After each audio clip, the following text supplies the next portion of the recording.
Bom, eu vou ver se não me esqueço de nada para te responder. A primeira coisa é que, de facto, relativamente ao facto de este tipo de abordagens há muito se fazer na arte rupestre, eu tinha um parágrafo no meu texto a dizer precisamente isso, que pus uma cruz por cima para poder, enfim, cumprir o tempo e, portanto, centrar-me naquilo que era o objetivo e o essencial da mensagem que eu queria transmitir, sem, pronto, acabar por não me preocupar muito com o referenciar tudo o que estava feito para antes. Inclusivamente, por exemplo, no último USPP houve uma sessão especificamente orientada para as questões da relação com os animais na pré-história recente, onde também se publicaram alguns artigos que avançam mais ou menos neste sentido. Portanto, não, a esse nível não pretendi apresentar qualquer tipo de originalidade, apenas sublinhar a importância de prosseguir um determinado caminho.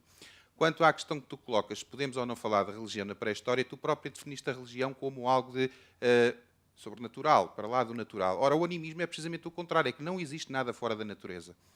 E, para mim, a concepção de religioso é precisamente a concepção quando tu começas a ter uma separação e há algo que é extranatural, que está para lá da natureza e é esse algo que é o responsável por o que quer que seja que se passa na natureza. E aí começas a ter as religiões.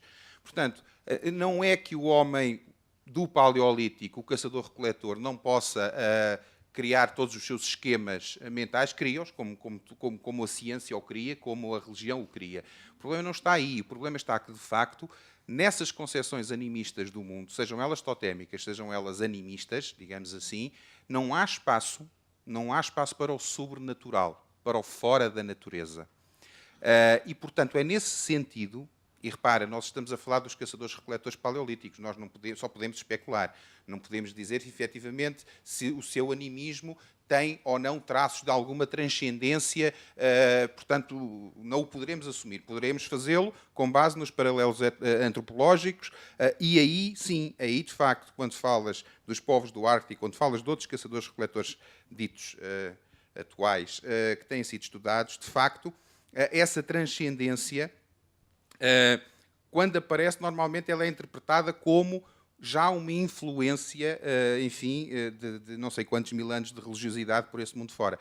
Portanto, aqui, quando eu utilizo esta separação entre um pensamento que é ainda um pensamento em que não há separação ontológica entre as diferentes... Quer dizer, não quer dizer que não haja hierarquia, atenção. Estou a dizer que, de facto, não há uma separação ontológica entre o que está na natureza e o que está fora da natureza.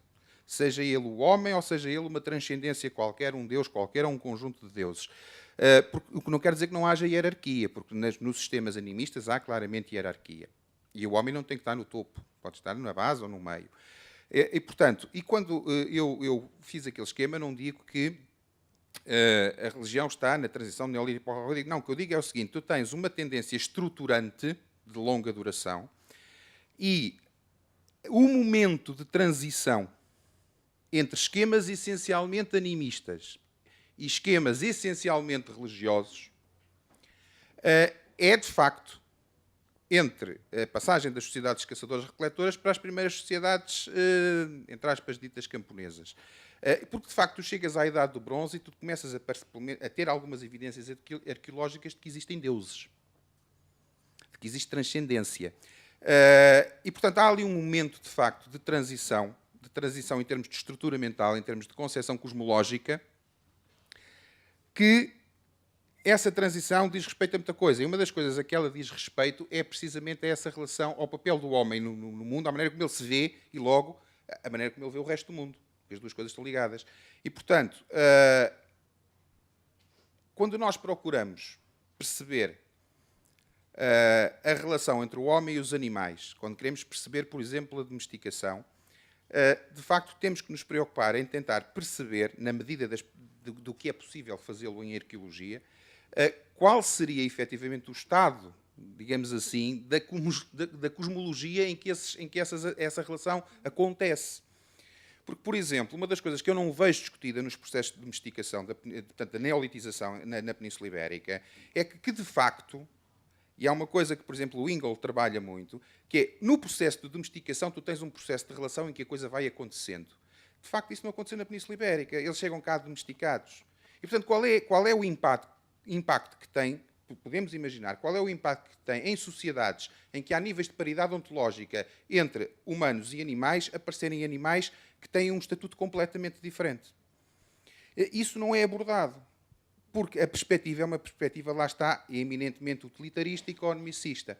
E quando nós tentamos interpretar, e era essa a ideia que eu queria trazer aqui e vincar aqui, quando tentamos interpretar determinado tipo de contextos arqueológicos que resultam de ações humanas, que essas ações humanas são postas em prática com base na racionalidade que aquelas pessoas faziam de si, do seu mundo, das suas ações e das coisas com quem interagiam, nós dificilmente podemos explicar aqueles contextos arqueológicos se não tivermos em conta essa racionalidade e essa intencionalidade e esse sentido. É difícil de atingir em arqueologia, não há dúvida nenhuma. É. Mas normalmente nós temos esta tendência. É quando a explicação é familiar, eu não tenho que a demonstrar. Se eu digo que aquilo é um silo e que aquilo é lixo, eu não tenho que demonstrar que é silo e que é lixo. Mas se eu disser que é uma estrutura funerária e que tem um não sei quantas, eu tenho que o demonstrar. Quando, de facto, são ambas especulações. São ambas especulações feitas a partir do presente, só que uma é baseada em determinados preconceitos que me são familiares e a outra em coisas mais estranhas. Não é? Provavelmente responde a formas de pensar e de organizar a mente de uma maneira diferente. Portanto...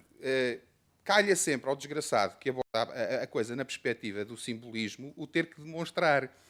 Obviamente, estamos todos no mesmo barco, não é?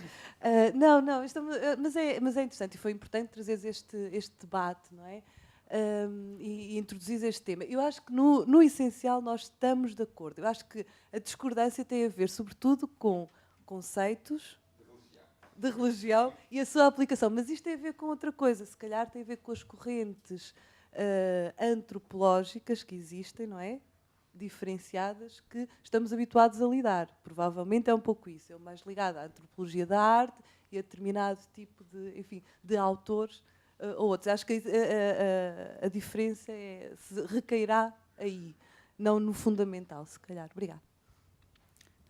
Mais alguma questão relativamente a esta comunicação?